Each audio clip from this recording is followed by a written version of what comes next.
प्रभु यीशु मसीह के मधुर और मीठे नाम से आप सभी को जय मसीह की। आज परमेश्वर के वचन में आप सभी का स्वागत है। परमेश्वर पिता आज अपने वचनों के द्वारा आप सभी को बहुत ऐसे आशीष को दे। पिता परमेश्वर आज अपने वचनों के द्वारा आपसे बोले और बातचीत करे। मरकुस उसका 15वां अध्याय को हम अध्ययन कर रहे हैं और आज हम 24 से लेकर के आगे हम इसके 32 तक हम देखेंगे, जहाँ इस प्रकार से लिखा हुआ है, तब उन्होंने उसको क्रूस पर चढ़ाया और उसके कपड़ों पर चिट्ठियां डालकर कि किसी को क्या मिले उन्हें बांट लिया। और एक पहर दिन चढ़ आया था, तब उन्होंने उसको क्रूस पर चढ़ाया और उस पर 2 पत्र लिखकर उसके ऊपर लगा दिया गया कि यहूदियों का राजा। उन्होंने उसके साथ 2 डाकू, एक को उसको दाहिने और एक उसकी बाईं ओर क्रूस पर चढ़ाए। तब पवित्र शास्त्र का यह वचन कि वह अपराधियों के संग गिना गया पूरा हुआ।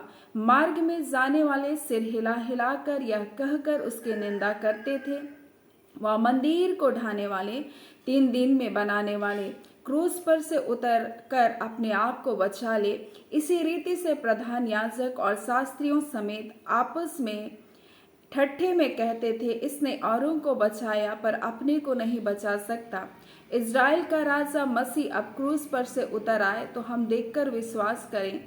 और जो उसके साथ क्रूस पर चढ़ाए गए थे वे भी उसकी निंदा कर रहे थे। और मरकुस रचित सुसमाचार में हम जब यीशु मसीह की यातनाओं को, उसके दुख को देखते हैं तो बहुत ही सारांश में, बहुत सटीक रूप से लिखता है। परंतु अन्य सुसमाचार में हम इसे जब देखते हैं, ये बहुत विस्तृत रूप से लिखा गया है। और जब हम इस अध्याय को जब देखते हैं तो यहाँ पर हम इस बात को देखते हैं कि किस प्रकार से यीशु मसीह के क्रूस के निकट लोग पासे को फेंक करके उसके कपड़े को बांट रहे हैं। वह यहाँ पर भी यीशु का तमाशा बनाया जा रहा है, उसके कपड़े के लिए वो जुआ को खेल रहे हैं मेरे प्रियो। और जब हम आगे बढ़ते हैं तो हम इस बात को देखते हैं कि किस प्रकार से उस पर 2 पत्र लगाया गया यहूदियों का राजा करके। पर ये बातें वहाँ के प्रधान याजक और शास्त्रियों को नागवार रहा। उसने कहा, ये लिख के इसने कहा था कि ये यहूदियों का राजा है, परंतु पिलातुस ने कहा जो कुछ मैंने लिख दिया सो लिख दिया मेरे प्रियो। और इस प्रकार से उस पर 2 पत्र लगाया गया। रास्ते पर आने जाने वाले लोग यीशु को देखकर उसको ठट्टे में उड़ा रहे थे, उसकी निंदा कर रहे थे, उस पर सिर हिला रहे थे और इस प्रकार से कह रहे थे, वाह ये तो मंदिर को ढाने वाला है था 3 दिन में, अब बनाए मंदिर को ढा करके। तो हम देखें इस प्रकार से कई प्रकार के उपहास और निंदा यीशु मसीह के लोग कर रहे हैं। वहां पर शास्त्री, फरीसी जितने लोग हैं वह लोग उसको यीशु को ठट्टे में उड़ा रहे हैं। हम एक एक समूह को जब देखते जाते हैं तो हमें ऐसा लगता है कि इन सब ने मिलकर यीशु को क्रूस पर चढ़ाया। ये सारे व्यक्ति जो लोगों का समूह है, इसको देखते हैं तो लगता है ये वही लोग थे जिन्होंने कहा कि यीशु को क्रूस पर चढ़ा, यीशु को क्रूस पर चढ़ा। ये वही भीड़ थी जिसने चिल्लाया यीशु को क्रूस पर चढ़ा। जब हम उन सिपाहियों को, रोमी सिपाहियों को देखते हैं जो यीशु को तमाशा बना रहे, तो लगता है यही वो लोग हैं जो यीशु को क्रूस पर चढ़ाने के लिए जोर दे रहे थे। जब हम इन शास्त्रियों को, इन प्रधान याजकों की ओर देखते हैं तो ऐसा लगता है कि ये शास्त्री, ये फरीसी ही हैं जो यीशु को क्रूस पर चढ़ाए। जब हम पिलातुस की ओर देखते हैं तो हमको ऐसा लगता है कि ये पिलातुस है जिसने ये आज्ञा दी और ये सब कुछ हुआ। और जब हम इस घटनाओं को देखते हैं, जैसा लग रहा है कि सब कुछ एक के बाद एक क्रमबद्ध तरीके से सब कुछ हो रहा है। जैसे कि यीशु के वस्त्र को बांटना, जिसके बारे में पहले ही भविष्यवाणी कर दी गई, जिस प्रकार से भविष्यवाणी कर दी गई थी कि वह अपराधियों के समान गिना जाएगा। और ये सारी बातें हो रही है। यीशु के नियंत्रण में कुछ भी नहीं है इस वक्त, लेकिन सब कुछ सटीक उसी प्रकार से हो रहा है जैसे उसके बारे में लिखा गया। और जब हम इस घटना को देखते हैं तो कई बार हम ऐसा सोचते हैं कि यहूदियों ने यीशु को क्रूस पर चढ़ाया। हम सोच सकते हैं कि पिलातुस ने आज्ञा दी और यीशु क्रूस पर चढ़ाया गया। लेकिन जब आप यीशु के क्रूस की ओर देखेंगे और यीशु के उस वचन को आप जब स्मरण करेंगे जो क्रूस पर चढ़ाया गया था और कहा, हे पिता इन्हें क्षमा कर क्योंकि ये नहीं जानते ये क्या कर रहे हैं। मेरे प्रियो, और यीशु मसीह वो क्षमा हर एक मनुष्य के लिए था। तो किसने यीशु को क्रूस पर चढ़ाया? मेरे प्रियो, वो हमारे पाप थे, हमारे गुनाह थे, आपके पाप थे, आपके गुनाह थे, क्योंकि हर मनुष्य ने पाप किया और यीशु मसीह को क्रूस पर बलिदान होना अवश्य था। उसने अपनी इच्छा से इस क्रूस मृत्यु को चुना। उसने चुनाव किया इस अपमान का, उसने चुनाव किया इस दर्द का, उसने चुनाव किया इन ठट्टों का, उसने चुनाव किया इन उपहास का, और वो हमारे लिए वो तमाशा बना। लोगों के सामने उसको नग्न क्रूस पर चढ़ाया गया, उसके वस्त्र लोग उतार कर बांट लिए मेरे प्रियो।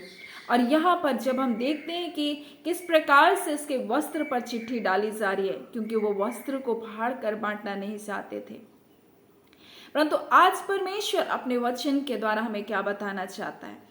आज हर वो व्यक्ति जो यीशु के का तमाशा बनाता है, आज हर वो व्यक्ति जो डाकू के जैसा है, जो पापों में अपने जीवन को जी रहा है, हर वो व्यक्ति जो शास्त्री और फरीसी के जैसा मानसिकता में जी रहा और मसीह की धार्मिकता को स्वीकार नहीं करता, हर वो व्यक्ति जो हम देखते पिलातुस के जैसा सत्य को वो ढूंढ रहा और सत्य को नहीं पा रहा है, मेरे प्रियो, वो सत्य की खोज में है, लेकिन सत्य को पास आकर भी सत्य को जानने का प्रयत्न नहीं करा। हर उस व्यक्ति के लिए यीशु मसीह क्रूस पर चढ़ा, और हम वो मनुष्य थे जिसके लिए यीशु मसीह स्वर्ग को छोड़ करके आया, और इसलिए उसका कोई कसूर ना होने के बावजूद भी हम मनुष्य के लिए उसने मनुष्य का रूप धारण कर लिया। मेरे प्रियो, मैं आज आपको क्या बताना चाहती हूँ कि ये दुख, ये पीड़ा, ये कष्ट यीशु ने हम में से प्रत्येक के लिए सहा, जिसने यीशु को कहीं ना कहीं इनकार किया था, पिछले दिनों में अपने पापों में अपने जीवन को जिया था, जिसने बहुतों ने इस प्रकार से कहा था कोई यीशु नहीं, अगर वो यीशु होता तो अपने आप को क्यों नहीं वो बचा लेता। हर वो व्यक्ति जो आज इस प्रकार से यीशु मसीह को उपहास में उड़ा रहा है, उसके लिए भी यीशु मसीह क्रूस पर चढ़ाया गया। हर वो व्यक्ति जो यीशु को ना जानकर यीशु को ठट्ठे में उड़ाता है, उसके लिए भी यीशु मसीह क्रूस पर मारा गया मेरे प्रियो। और इसलिए जब आप प्रेरितों के काम और उसके जब आप 6वें अध्याय और उसके जब आप 7 को पढ़ेंगे तो इस प्रकार से लिखा हुआ है, परमेश्वर का वचन फैलता गया और यरूशलेम में चेलों की गिनती बहुत बढ़ती गई।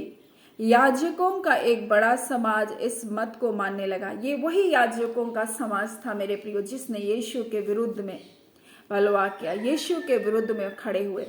आज ये वो समय था जब यीशु को लोग स्वीकार कर रहे थे मेरे प्रियो, क्योंकि यीशु मसीह हर एक मनुष्य जो आज उसको ठट्टे में उड़ाता है, उसका अपमान करता है, उसका निंदा करता है, उसकी बुराई करता है, हर एक मनुष्य के पापों की वो क्षमा बनकर आया।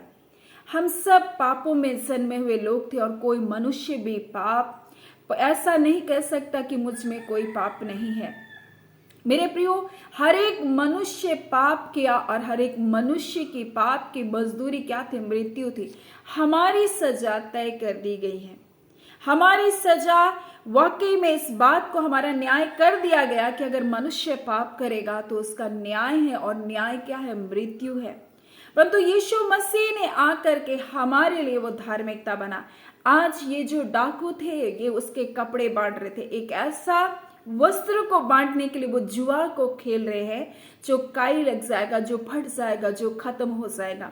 परंतु यीशु मसीह उसकी वास्तविकता धार्मिकता बनकर आया। वो धर्म का वस्त्र उनको देने के लिए आया, जो ना उससे कोई छीन सकता है, ना कोई उस पर काई लग सकती है मेरे प्रियो। वो धार्मिकता का वस्त्र को हमें देने के लिए आया मेरे प्रियो। वो ऐसी धार्मिकता को देने के लिए आया, ऐसी धार्मिकता को नहीं जो गंदे मैले चिथड़े के समान है, परंतु ऐसी धार्मिकता को देने आया जिसके द्वारा हम परमेश्वर के निकटता में पहुंच सकते हैं मेरे प्रियो। वो हमारी धार्मिकता बनकर आया, हमारे कार्यों के द्वारा नहीं, परंतु यीशु मसीह ने अपने बलिदान के द्वारा, अपने लहू बहाने के द्वारा वो हमको धर्मी बना दिया मेरे प्रियो। और इसलिए उसका वचन कहता है हम उस वस्त्र को धारण कर लें ताकि हम नंगे ना फिरे और लोग हमारे नग्नपन को ना देखें। आज मेरे प्रिय लोग आज झूठी धार्मिकता के वस्त्र को पहने। ये वस्त्र उसको स्वर्ग तक नहीं पहुंचा सकता, उसको परमेश्वर के निकटता में नहीं लेकर के जा सकता, परंतु मसीह यीशु ही हमारे लिए वो धार्मिकता बनकर आया। पिलातुस जो कहता था सत्य क्या है, मेरे प्रियो यीशु मसीह वो सत्य है, वही मार्ग है और वही जीवन है, और यही वो सब मार्ग है, वही वो सत्य, वही जीवन है जिसके द्वारा हम पिता के पास जा सकते हैं मेरे प्रियो। और इसलिए उसका वचन इस प्रकार से जब हम पढ़ते हैं तो इस प्रकार से कहता है कि यीशु मसीह हमारे लिए धार्मिकता बनकर आया, यीशु मसीह हमारे लिए वो मार्ग बनकर आया जो हमें पिता तक पहुंचाता है मेरे प्रियो। और इसलिए उसका वचन कहता है, वो संसार को बोलता है मैं दोष नहीं लगाता, मैं दोष लगाने के लिए नहीं आया, लेकिन अंतिम दिनों में जो इस वचन को स्वीकार नहीं करेगा ये वचन ही उस पर दोष लगाएगा, क्योंकि परमेश्वर ने अपने इकलौते पुत्र यीशु मसीह को हमारे लिए दे दिया ताकि जो कोई उस पर विश्वास करेगा वो नाश नहीं होगा परंतु अनंत जीवन को पाएगा मेरे प्रियो। ये वचन अंतिम दिनों में उस पर दोष लगाएगा क्योंकि उसने जीवते परमेश्वर के पुत्र का इनकार किया मेरे प्रियो। आज ये झूठी धार्मिकता की खोज में थे, परंतु एक दिन इन्होंने भी उस सत्य को जाना और बहुत सारे याजकों का झुंड भी प्रभु यीशु मसीह का अनुयायी हो गया मेरे प्रियो। आज बहुत सारे लोग विरोध करते हैं, कहते कहाँ है प्रभु यीशु मसीह जो क्रूस पर खुद असहाय टंगा हुआ है। लेकिन यहाँ दो डाकुओं के जीवन को हम जब देखते हैं, मरकुस में इस प्रकार से नहीं लिखा लेकिन अन्य सुसमाचार में लिखा, उसमें से दो लोगों के बारे में यहाँ लिखा है कि ठट्टे में उड़ा रहे, परंतु एक ने क्या कहा, हम तो अपने काम के अनुसार दंड पा रहे हैं, परंतु इसने कोई ऐसा काम नहीं किया। और वो क्या कहता, जब तू अपने राज्य में आए तो मेरी सुधि रखना मेरे प्रियो। वो क्रूस पर चढ़ा असहाय यीशु को जान गया कि वो राजा है और इसका एक राज्य है मेरे प्रियो। आज हम और आप ये जाने कि हम एक राज्य में जाने के लिए हम तैयार हो रहे हैं, और इसलिए आज हमें अपने जीवन को जांचने की जरूरत है।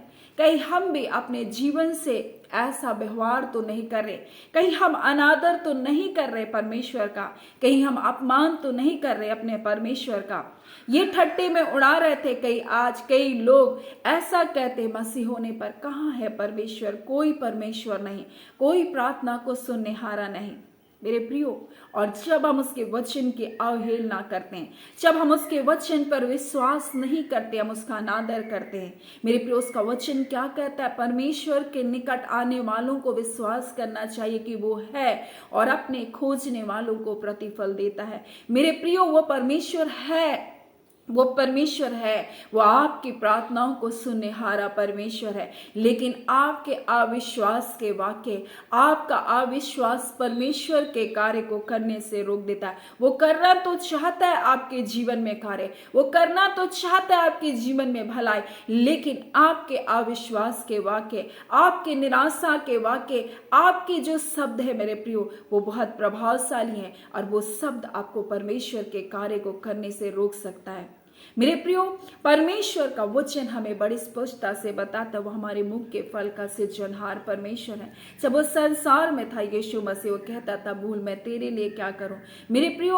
और कुछ लोगों को यीशु मसीह अवहेलना भी किया, लेकिन फिर भी वो यीशु के पीछे पड़े रहे, वो लगातार यीशु को पुकारते रहे। अंधे व्यक्ति ने किस प्रकार से यीशु को चिल्लाते रहा, लोगों ने उसको डांटा, फिर भी वो पुकारते रहा, और तब तो यीशु रुक गया उसके लिए मेरे प्रियो। एक 12 वर्ष से लहू बहने वाली स्त्री वो मन में कहती हुई आई, अपने मन में बोल रही थी मैं वस्त्र को भी छू लूंगी तो चंगी हो जाऊंगी मेरे प्रियो। आज हमारे मन में क्या चला, आप मन में क्या कहते हैं प्रभु के लिए, ये बहुत महत्वपूर्ण है। आप अपने मुख से क्या कहते हैं प्रभु के लिए, ये बहुत महत्वपूर्ण है। आज आपके मन में कुछ और चल रहा है और मन के विचारों में कुछ और चल रहा है, और कहते प्रभु मेरे लिए कार्य करेगा, तो ऐसा नहीं। आपके मन के विचार और आपके मुंह के शब्द परमेश्वर को ग्रहण योग्य होने चाहिए। आपके मन के उठने वाले विचार भी परमेश्वर जांचने वाला परमेश्वर है मेरे प्रियो। आज बहुत सारे लोग यीशु के वचन पर अविश्वास करके उसका निरादर करते, उसको ठट्टे में उड़ाते मेरे प्रियो, और इन्होंने यही कार्य को किया। परंतु मेरे प्रिय क्रूस पर चढ़ाने वाले लोग नहीं थे परंतु हम मनुष्य के, हर मनुष्य के जो पाप है, चाहे वो शास्त्री हो, चाहे फरीसी हो, चाहे डाकू हो, चाहे रोमी सैनिक हो मेरे प्रियो, चाहे वो भीड़ हो, उन सब के पापों के लिए यीशु मसीह क्रूस पर चढ़ाया गया। मेरे और आपके लिए क्रूस पर चढ़ाया गया। पिलातुस के अविश्वास के कारण, सत्य को ना ढूंढ पाने के कारण उसके लिए वो क्रूस पर चढ़ाया गया और हर एक के लिए वो क्षमा बनकर आया, हर एक के लिए वो उद्धार का कारण बनकर आया। आज यीशु मसीह अपने वचन के द्वारा हमें बताना चाहता है, जब हम प्रभु के पास आते हैं मेरे प्रियो, हम उसके क्रूस की ओर जब देखते हैं, वो हमारे छुटकारे का कारण। जब हम उस क्रूस की ओर देखते हैं, हम देखते हैं कि उसने हमारे लिए कीमत को अदा किया, उसने हमारे लिए मूल्य को चुकाया। सो परमेश्वर पिता इन वचनों के द्वारा आप सभी के जीवन को बहुत ऐसे आशीष को दे। आमीन। आइए हम प्रार्थना करेंगे। धन्यवाद देते हैं जीवते सच्चे सामर्थ्य पिता परमेश्वर, प्रभु यीशु के नाम से अब हम सब आपके निकटता में आते हैं। हम आपके शुक्रगुजार हैं खुदान परमेश्वर पिता कि आपने हमसे इतना प्रेम किया प्रभु, जिस प्रेम को पाने के हम योग्य नहीं थे प्रभु। हम मनुष्य परमेश्वर पिता प्रभु अपने पापों में परमेश्वर मरे हुए थे पिता, परंतु यीशु मसीह तो आया हमारे लिए जीवन बनकर प्रभु, तुम्हारा उद्धार बनकर, हमारी शांति, हमारा छुटकारा बनकर आया प्रभु। अपनी आत्मा के द्वारा परमेश्वर प्रभु जी हमारी मरी हुई आत्माओं को जिला उठाया परमेश्वर पिता, हमारे मरे हुए सोचों को जिला उठाया परमेश्वर पिता। हाँ खुदान परमेश्वर, जो कुंठाओं में, निराशाओं में, हताशाओं में और इस संसार के पापों में परमेश्वर हमारे जीवन को शत्रु मारने की कगार पर लेकर आया। हाँ खुदान बदन कितनों को मार ही डाला परमेश्वर पिता। आज खुदान परमेश्वर प्रभु जी अपने वचन के द्वारा प्रभु जी, हाँ पिता परमेश्वर, तो अपने लोगों को फिर से प्रभु जी जिला उठा रहा है प्रभु, जो अपने पापों में मरे, खुदान अपराधों में डाकों के जैसे ठट्टे को उड़ा रहे, अपमान कर रहे, हर एक के लिए प्रभु यीशु मसीह आप कहते मैं तुम्हारा छुटकारा हूं।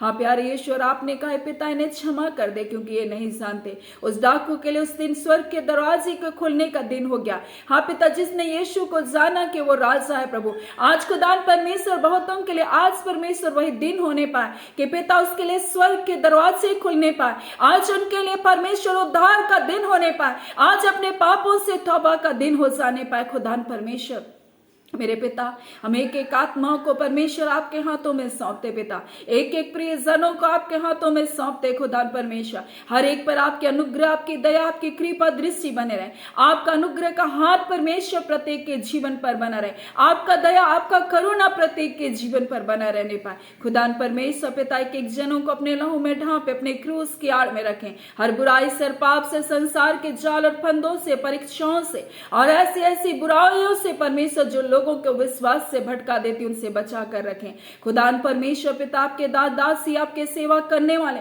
आपके टहलुए परमेश्वर पिता, आपके पहरुए परमेश्वर, जो दिन और रात परमेश्वर तेरे भवनों में तेरी उपासना सेवा करते, एक एक जनों को परमेश्वर अपने सामर्थ से भर प्रभु। हर निर्बलताओं में बल और सामर्थ को दे परमेश्वर, अपने अभिषेक में उन्हें बढ़ाता जा परमेश्वर। और जिन जिन कलीसियाओं में परमेश्वर आपकी सेवा करते प्रभु, उन कलीसियाओं में परमेश्वर अपने लोगों के लिए परमेश्वर पिता वो 1.5 खंबे के समान परमेश्वर पिता एक अच्छी चरवाही को कर सके। खुदान परमेश्वर ऐसा बल को दीजिए, किसी भी निराशाओं से, किसी भी बातों से, किसी भी आलोचनाओं से, किसी भी अपमान से, किसी भी ठट्टे से परमेश्वर पीछे ना हटने पाए, परंतु बड़ी निडरता से परमेश्वर आपका कार्य और आपने नियुक्त किया करके परमेश्वर बड़े हियाव के साथ वो कार्य को करते जाए। खुदान परमेश्वर पिता, एक एक बुजुर्ग माता पिता को आपके हाथों में सौंपते, एक एक जवान बेटे बेटियों को आपके हाथों में सौंपते। आज के सुबह परमेश्वर प्रत्येक के जीवन को परमेश्वर अपने बल से, अपने सामर्थ्य से, हाँ पिता परमेश्वर अपने आनंद से, अपनी शांति से परिपूर्ण कर दीजिए खुदान परमेश्वर। और एक एक जन परमेश्वर अपने नजरों को आपकी ओर उठाए, आपको धन्यवाद का भेंट को चढ़ाए और हर समय आत्मा में प्रार्थना और विनती निरंतर करते रहे और शुक्रगुजार हो पिता, क्योंकि आपने हमारे बड़े जय को दे दिया, आपने छुटकारे को दे दिया। आज बीमारी, रोग, दर्द, पीड़ाएं प्रभु हमारे जीवन का भाग नहीं प्रभु। हाँ पिता, यीशु के नाम से मुझे से झिड़कते हैं प्रभु, हमारे घरों में परमेश्वर, हमारे परिवार में प्रभु, हमारी जिंदगियों में उनका कोई अधिकार नहीं। हर प्रकार के निर्बलता, दुर्बलता की आत्माओं को यीशु के नाम से झिड़कते। इसी घड़ी यीशु के नाम से तुम निकलो, छोड़ो, आ जाओ। इसी घड़ी मौसम के दुष्प्रभाव से अपने लोगों की रक्षा कर। हाँ पिता परमेश्वर, उत्तम स्वास्थ्य और भला चंगा जीवन दीजिए। एक एक के काम पर, एक एक की रोजी रोटी पर आशीष दे, सुरक्षा दे परमेश्वर। अपने ज्ञान, अपनी बुद्धिमत्ता से परिपूर्ण कर, ताकि आपके बच्चे और भी पदोन्नति को पाते चले जाए। खुदा जितने परमेश्वर पिता शिक्षा के क्षेत्र में अपनी बुद्धि और ज्ञान और समझ के आत्मा दे। हर भटकाव से, हर प्रकार के पिता परमेश्वर निंद्रा से, आलस्य से अपने लोगों को बचा कर रखे। छोटे छोटे बच्चे प्रभु आपके डर भय में चले पिता। धन्यवाद पिता परमेश्वर, आपने एक एक जनों को आशीष को दिया, अपनी भलाइयों से तृप्त किया, जय और छुटकारे को दिया, चंगाई को दिया। प्रभु आपका धन्यवाद। धन्यवाद के साथ प्रार्थना यीशु के नाम से मांगते, दया सुने, अनुग्रह से ग्रहण कर लीजिएगा। आमीन। परमेश्वर पिता आप सभी को बहुत ऐसे आशीष को दे। आमीन।